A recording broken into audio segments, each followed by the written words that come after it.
चलिए जानते हैं देश और दुनिया से जुड़ी हुई काम की महत्वपूर्ण सेलेक्टेड 50 बड़ी खबरों को। तारीख हो चुकी है आज 5 जून 2024 दिन बुधवार का। और पहली खबर है नतीजे के बीच मोदी का 34 मिनट का भाषण, जिसमें बहुमत नहीं मिलने का है दिखा असर। 8 बार भाजपा जबकि 10 बार एनडीए का किया जिक्र। चंद्रबाबू और नीतीश का भी लिया नाम। आज सरकार बनने का दावा पेश कर सकता है एनडीए। पीएम ने नीतीश नायडू को फोन किया। राष्ट्रपति भवन में शपथ ग्रहण की तैयारियां की शुरू। वहीं आपको बता दें सरकार बनाने को लेकर इंडिया गठबंधन की क्या है तैयारी। कांग्रेस और सहयोगी दलों की तरफ से आए बयान, मोदी जो है वो तुरंत इस्तीफा दें, ये जीत इंडिया गठबंधन की है। नतीजों पर बोली ममता बनर्जी, वह चाहती हैं कि मोदी जाएं और इंडिया गठबंधन आए। इंडिया गठबंधन के पास इतनी संख्या और क्षमता है मौजूद। इधर मोदी जी का कहना है कि तीसरा कार्यकाल देश के बड़े फैसलों के लिए समर्पित है। ये मोदी की गारंटी नतीजों के बाद बोले प्रधानमंत्री नरेंद्र मोदी जी। मोदी जी का कहना, तीसरे कार्यकाल में देश लिखेगा बड़े पैमानों का और बड़े फैसलों का एक नया अध्याय। वहीं खबर तो ये भी है कि 62 सालों के बाद मिली ऐसी जीत। पूरा विपक्ष मिलकर भी भाजपा से पीछे है। लोकसभा नतीजों से गदगद हुए पीएम मोदी की हैट्रिक, लेकिन सत्ता की चाबी नीतीश नायडू के पास है। जातिगत जनगणना, मुस्लिम आरक्षण का दबाव बनाएंगे। धरा रह जाएगा बीजेपी का कोर एजेंडा। और दाद देनी पड़ेगी कांग्रेस नेता राहुल गांधी को, क्योंकि राहुल गांधी ने कांग्रेस को दोगुनी सीटों पर पहुंचाया। 14 साल की उम्र में दादी, 21 साल की उम्र में पिता की हत्या। पप्पू टेक से कैसे बने विपक्ष की मजबूत आवाज, आप देख सकते हो मेकिंग ऑफ राहुल गांधी। बड़े नाम वाली फैमिली में नन्ना राहुल गांधी का कहना, रिजल्ट कह रहा है कि देश मोदी और शाह को नहीं चाहता है। सवाल जेडीयू टीडीपी के साथ लेकर के आएंगे क्या? जवाब है कि गठबंधन की बैठक में होगा तय।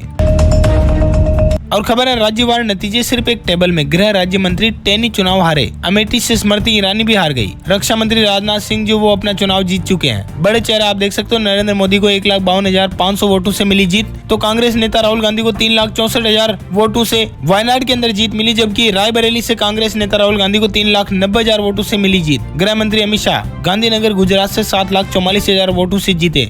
रक्षा मंत्री राजनाथ सिंह 96,000 वोटों से जीते। और मध्य प्रदेश के पूर्व मुख्यमंत्री विदिशा से शिवराज सिंह चौहान 8,21,000 वोटों से जीते, जबकि मेनका गांधी स्मृति ईरानी हार गई अपनी जंग। आपको बता दें लोकसभा चुनाव में भाजपा ने 30% मुस्लिम बहुल सीटें गंवाई। सपा को 3 गुना से ज्यादा हुआ फायदा। मैप को जूम करके आप देख सकते हो सीट और प्रत्याशी की जानकारी। ये पूरा भारत पेश कर रहे हैं हम आपके सामने, जहां पर एनडीए 293 पर तो इंडिया गठबंधन 203 पर सिमटी। और खबर ये चुनाव से पहले बीजेपी में आए 80% हारे हुए नेता। कांग्रेस और अन्य पार्टियों में भी दल बदलुओं का बुरा हाल है। पूरी लिस्ट आप देख सकते हो स्क्रीन के ऊपर। वही खबर है लोकसभा चुनाव में सेलिब्रिटी का दबदबा। कंगना रनौत, शत्रुघ्न सिन्हा समेत मनोज तिवारी, अरुण गोविल समेत 15 सेलिब्रिटी जो मैदान में उतरे, जिनमें से 11 ने की जीत हासिल, सिर्फ 4 को मिली हार। मथुरा से हेमा मालिनी जीत गई। आसनसोल से शत्रुघ्न सिन्हा जीते, जबकि मंडी से जीती कंगना रनौत और मेरठ से जीते अरुण गोविल। त्रिशूर से जीते सुरेश गोपी, तो गोरखपुर से जीते रवि किशन। दिल्ली नॉर्थ ईस्ट से जीते मनोज तिवारी, तो जादवपुर से जीते सयोनी घोष। बीरभूम से जीती शताब्दी रॉय और गुड़गांव से जीते राव इंद्रजीत सिंह। काराकाट से जीते राजा राम सिंह, तो आजमगढ़ से जीते धर्मेंद्र यादव। हगुली से जीती रचना बनर्जी और घाटाल से जीते दीपक बनर्जी। दोस्तों वीडियो में आगे बढ़े इससे पहले आपसे एक रिक्वेस्ट है, गुजारिश है, आप वीडियो को देखते तो मगर लाइक और शेयर नहीं करते हो। लाइक और शेयर करने से हमारा मनोबल बढ़ता है। हम आगे भी आपके लिए और अच्छे वीडियो लेकर के आते रहेंगे। ऐसे में जल्दी से वीडियो को लाइक कर दीजिएगा और शेयर भी करेगा अपने सभी दोस्तों मित्रों के साथ, ताकि उन तक भी एक काम की और जरूरी खबरें पहुंच पाए। चलिए बढ़ते हैं खबरों की तरफ। वही खबर है चुनावी नतीजों पर वर्ल्ड मीडिया का कहना। वाशिंगटन पोस्ट में मोदी पहली बार बहुमत से चूके। अल जजीरा ने लिखा, जीते तो भी पीठ नहीं थपथपा पाएंगे। वहीं आपको बता दें छत्तीसगढ़ में बीजेपी ने 10 सीटें जीती। रायपुर से ब्रिजमोहन की प्रचंड जीत। भूपेश राजनांदगांव से हारे। कोरबा में जीती कांग्रेस। और खबर है पंजाब में कांग्रेस ने सबसे ज्यादा 7 सीटें जीती। 3 आम आदमी पार्टी को मिली। 4 मंत्री हारे। जेल से चुनाव लड़ने वाले अमृतपाल की सबसे बड़ी हुई जीत। वही खबर है मध्य प्रदेश की पॉलिटिक्स को लेकर। एमपी में बीजेपी की ऐतिहासिक जीत। 4 बड़े नेताओं में किसका बढ़ेगा दिल्ली में कद, आप देख सकते हो तस्वीरों में स्क्रीन के ऊपर। मध्य प्रदेश में भाजपा का क्लीन स्वीप, सभी 29 सीटें जीती। इंदौर में लालवानी रिकॉर्ड 11 लाख वोट से जीते। शिवराज सिंधिया की भी हुई जीत। दिग्विजय जो अपना चुनाव हार चुके हैं। और खबर है हिमाचल के मंडी में बॉलीवुड एक्ट्रेस कंगना रनौत जीती। 70,000 वोटों की लीड मिली। कांग्रेस की विक्रमादित्य सिंह को दी मात। हिमाचल में 4 सीटें जीतकर बीजेपी ने लगाई हैट्रिक। कंगना ने विक्रमादित्य को हराते हुए हमीरपुर से अनुराग 5वीं बार सांसद बने। भारद्वाज कश्यप भी जीते। हिमाचल और मध्य प्रदेश में कांग्रेस और अन्य पार्टी का खाता भी नहीं खुल पाया। वहीं खबर है बिहार को लेकर एनडीए को 9 सीटों का हुआ नुकसान, 35 साल बाद माले का खुला खाता। लालू की वापसी, एलजेपी-आर ने 5 सीटें की अपने नाम। झारखंड में एनडीए को 4 सीटों का नुकसान हुआ, बीजेपी 7 सीटों पर सिमटी। जेएमएम कांग्रेस को 2-2 सीटों का फायदा हुआ, नहीं खुला लेफ्ट का खाता। वहीं बात करें राजस्थान की तो 10 साल बाद खुला कांग्रेस का खाता। भाजपा ने जीती 14 सीटें, 5 विधायक सांसद बने, 1 मंत्री और 2 सांसद चुनाव हारे।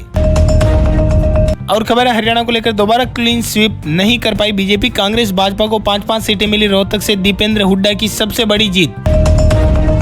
वहीं खबर है यूपी के अंदर मोदी के 6 मंत्री हारे, अयोध्या में भी बीजेपी हारी। लखमीपुर में सपाइयों का हंगामा, फोर्स पर जूते चप्पल तक फेंके गए। यूपी की 15 हॉट सीटों का रिजल्ट, 9 बार की सांसद मेनका गांधी हारी। 8 सीट पर इंडी गठबंधन की जीत, चंद्रशेखर का खुला नया खाता। आंकड़ा आप देख सकते हो, सपा 37 पर तो बीजेपी 33 पर सिमटी। कांग्रेस के खाते में आई 6 सीटें, आरएलडी 2 और बाकी 1-1 सीटें हुई हासिल। खबर यह है कि यूपी ने भाजपा को अकेले बहुमत हासिल करने से रोका, सपा ने 37 सीटों के साथ रचा इतिहास। अयोध्या आखिर कैसे हार गई भाजपा, जिस मुद्दे पर देश भर में चुनाव लड़ा वहीं की नब्ज नहीं पकड़ पाई भारतीय जनता पार्टी। ये चूक है या कुछ और वजह? क्या है आपकी राय, बताओ जरा नीचे कमेंट्स करके। आपको बता दें यूपी में पुलिस और सपाइयों में हुई नोकझोंक, बैरियर तोड़कर मतगणना स्थल तक जाने की कोशिश, उसके बाद किया गया लाठीचार्ज। हम बात कर रहे हैं उत्तर प्रदेश के बांदा लोकसभा सीट की। वहीं खबर है पंजाब में आम आदमी पार्टी का 13-0 मिशन हुआ फेल। सभी लोकसभा सीटों पर लड़ी लेकिन 3 ही जीत पाई, 4 मंत्री हार गए। फेल्योर की बड़ी वजह आप देख सकते हो स्क्रीन के ऊपर। पंजाब का कांग्रेस पर भरोसा कायम रहा, भाजपा भी नहीं कर पाई कमाल। आम आदमी पार्टी को तो 2 ही सीटों की मिली बढ़त, परिणाम आप देख सकते हो स्क्रीन के ऊपर। और खबर है जम्मू कश्मीर की 5 और लद्दाख की 1 सीट पर नतीजे घोषित। भाजपा 2 पर तो कांग्रेस खाता नहीं खोल पाई, बाकी पार्टियों के हाल भी आप देख सकते हो स्क्रीन पर। वही खबर है बिहार को लेकर मोदी नहीं नीतीश मैजिक, भाजपा और जेडीयू के खाते में आ रही 12-12 सीटें, विपक्षी नेताओं के कॉल से बड़ा सस्पेंस। और खबर है छत्तीसगढ़ को लेकर राज्य की 10 सीटों पर खिला कमल, मगर बघेल को मिली हार, ज्योत्सना ने बचाई साख। लोकसभा चुनाव के तहत आप देख सकते हो बीजेपी बहुमत से काफी दूर है। पीएम मोदी बोले लोकतंत्र की जीत है। नतीजे के बीच मोदी का 34 मिनट का भाषण, जिसमें बहुमत नहीं मिलने का तो हुआ असर, मगर 8 बार भाजपा का जबकि 10 बार एनडीए का किया जिक्र। संबोधन के दौरान भावुक हुए पीएम मोदी और कहा कि ये मेरी मां के जाने के बाद पहला चुनाव है, मेरे लिए भावुक कर देने वाला पल है। देश की कोटि-कोटि माताओं बहनों ने मुझे माँ की कमी नहीं खलने दी है। और खबर है गांधीनगर से चुनाव जीते केंद्रीय गृह मंत्री अमित शाह, कांग्रेस की सोनल पटेल को 7,44,000 वोटों से हराया। चुनावी नतीजों पर राहुल गांधी का पहला बयान आया सामने। वाराणसी से चुनाव जीते पीएम मोदी तो कांग्रेस उम्मीदवार अजय राय को 1.5 लाख वोटों से छोड़ा पीछे। अमेठी से केंद्रीय मंत्री स्मृति ईरानी की हुई हार, 1 लाख से ज्यादा वोटों से वो पिछड़ी। वहीं इधर राजस्थान के पूर्व मुख्यमंत्री अशोक गहलोत का कहना है कि मोदी को अब अपना नाम पीएम दावेदारी से हटा लेना चाहिए। और खबर है ओडिशा से 24 साल का पटनायक राज हुआ खत्म, बीजेपी 78 सीटें जीत रही है। आंध्र प्रदेश में एनडीए सरकार बन रही है, गठबंधन को मिली 164 सीटें। केरल में भी पहली बार जीती बीजेपी, सुरेश गोपी ने त्रिशूर लोकसभा सीट पर खिलाया कमेल। केरल में यानी कि बीजेपी की एंट्री हो चुकी है। कर्नाटक में ब्रांड मोदी हुआ फेल। तमिलनाडु में डीएमके का गढ़ कायम है, नहीं चला अन्नामलाई का जादू। वही खबर है लोकसभा चुनाव को लेकर खड़गे के आवास पर जुटेंगे विपक्षी नेता, नीतीश चंद्र बाबू से बातचीत होने के बाद लिया जाएगा फैसला। वही खबर है राजस्थान को लेकर मुख्यमंत्री भजन लाल के संसदीय क्षेत्र में हुई भाजपा की हार, अपेक्षा के अनुरूप नहीं आए राजस्थान के भी नतीजे। वही खबर है दिल्ली लोकसभा इलेक्शन को लेकर दिल्ली में भी फिर नहीं खुला तीसरे दल का खाता। इस बार 148 प्रत्याशियों की जमानत हुई जब्त। आप 2 कदम चलेंगे तो मोदी 4 कदम चलेगा। पीएम ने अपने संबोधन में कार्यकर्ताओं और देशवासियों से किया बर्ताव और ट्वीट करते हुए लिखा कि देश की जनता जनार्दन ने एनडीए पर लगातार तीसरी बार अपना विश्वास जताया है। भारत के इतिहास में एक अभूतपूर्व पल है। मैं इस स्नेह और आशीर्वाद के लिए अपने परिवारजनों को नमन करता हूं। मैं देशवासियों को विश्वास दिलाता हूं कि उनकी आकांक्षाओं को पूरा करने के लिए हम नई ऊर्जा, नई उमंग, नए संकल्पों के साथ आगे बढ़ेंगे। सभी कार्यकर्ताओं ने जिस समर्पण भाव से अथक मेहनत की है, मैं इसके लिए उनका हृदय से आभार व्यक्त करता हूं, अभिनंदन करता हूं। वाराणसी से पीएम मोदी ने लगाई जीत की हैट्रिक, अजय राय ने साधा निशाना। ऐसे में सवाल ये उठता है कि आखिर सपा और कांग्रेस ने कैसे पलटी बाजी? जो मुलायम यादव न कर पाए वो अखिलेश यादव ने कर दिखाया। लोकसभा चुनाव में यूपी कैसे घुमा सपा का पहिया? क्या है आपकी राय, बताओ जरा नीचे कमेंट्स करके। अब ऐसे में सवाल ये उठता है कि कौन बनेगा प्रधानमंत्री? क्या है आपकी राय, बताना जरा नीचे कमेंट्स करके। आपकी नजरों में इस बार किसकी बननी चाहिए सरकार? चुनावी नतीजों पर पहली बार राहुल गांधी का बयान आया सामने। वहीं खबर है आम आदमी की सेहत को लेकर FSSAI ने दिया निर्देश, सख्ती बरतते हुए कि अपने विज्ञापनों से 100% फल के जूस का दावा हटाए कंपनियां। 100% फ्रूट जूस के दावों और लेबल विज्ञापनों को दूर करने की दी सलाह, फूड कंपनियों को दिया निर्देश, कहा कि फ्रूट जूस की गलत तरीके से मार्केटिंग कर रही है कंपनियां। और खबर है इलेक्शन को लेकर ही नीतिगत सुधारों के साथ आवासीय मांग की जो बढ़ाने की दिशा में काम करे नई सरकार। रियल एस्टेट डेवलपर्स ने बताई अपनी मांग। नई सरकार से ही तय होगी बाजार से लेकर अर्थव्यवस्था की दिशा, आर्थिक विशेषज्ञों ने दी निवेशकों को सलाह। नई सरकार की नीतियों और GDP ग्रोथ पर निर्भर करेगा शेयर मार्केट का भी भविष्य, एक्सपर्ट्स का भी ये कहना है। नई सरकार को विरासत में मिलेगी मजबूत अर्थव्यवस्था। 2047 तक भारत को विकसित राष्ट्र बनाने पर रहना चाहिए फोकस। डॉलर के सामने नहीं टिक पाई भारतीय करेंसी, शेयर मार्केट के साथ रुपए के अंदर भी आई भारी गिरावट। 4 साल में सबसे बड़ी गिरावट शेयर मार्केट में देखी गई। वहीं रुपया 45 पैसे हुआ कमजोर। चुनावी नतीजों के बाद RBI लेगा अहम फैसला, या तो बढ़ सकती है या घट सकती है आपकी EMI। देखते हैं क्या आता है अपडेट। वहीं खबर है दिल्ली आबकारी नीति शराब घोटाले केस को लेकर ED ने अपने 2 सरकारी गवाहों की 115 करोड़ रुपए की संपत्ति की जब्त। मनी लॉन्ड्रिंग मामले में इन्हें दर दबोचा। वहीं खबर है खाद्यान्न उत्पादन को लेकर बीते वर्ष में खाद्यान्न उत्पादन में आई कमी, अनियमित मानसून रहा इसकी वजह। और खबर है महाराष्ट्र के नासिक में एयरफोर्स का सुखोई विमान हुआ क्रैश, खेत में गिरा। दोनों पायलट जो वो सुरक्षित हैं और होलिंग के लिए हिंदुस्तान एरोनॉटिक्स के पास था ये विमान। इधर बंगाल के अंदर देर रात हुआ बम धमाका, 5 लोग हुए घायल। चुनाव आयोग ने काउंटिंग के दौरान हिंसा की जताई आशंका, 7 राज्यों में फोर्स तैनात। और खबर है बाबा बर्फानी को लेकर अमरनाथ पूर्ण स्वरूप में आए नजर, तस्वीरें आई सामने। 29 जून से 52 दिन की यात्राएं होगी शुरू।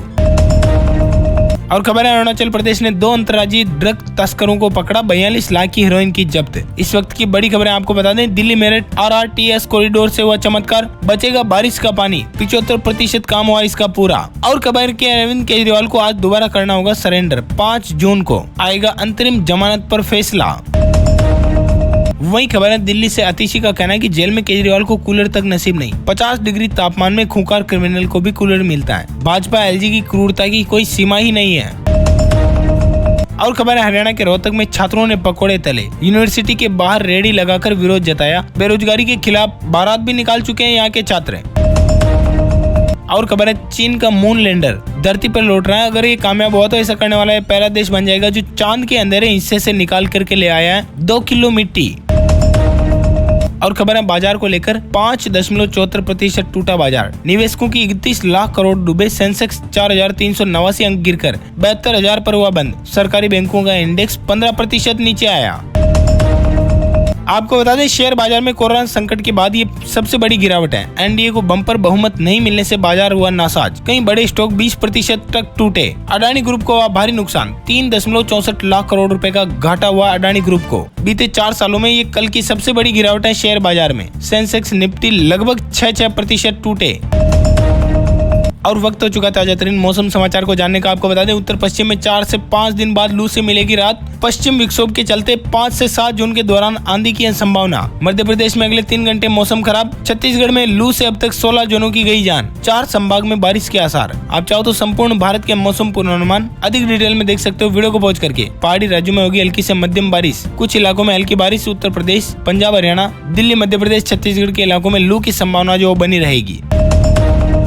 और अंतिम अपडेट है सोने चांदी के ताजा भावों को लेकर। सराफा बाजार में शुद्ध सोने की कीमत 72,527 रुपए चल रही है 24 कैरेट की। और बात करें अगर चांदी की, तो चांदी का भाव 90,000 रुपए प्रति किलोग्राम कर रही है बाजार। इसी के साथ इस वीडियो को देते हैं पर विराम। वीडियो में रहने के लिए आप सभी का बहुत बहुत शुक्रिया। वीडियो को लाइक करें और शेयर करें अपने सभी दोस्तों, मित्रों, भाइयों बहनों के साथ, ताकि उन तक भी ये काम की और जरूरी खबरें, रोचक जानकारी पहुंच पाए। अपन जल्द मिलेंगे नए वीडियो में नए टॉपिक के साथ। तब तक के लिए thank you, take care, good bye, जय हिंद, जय भारत, वंदे मातरम।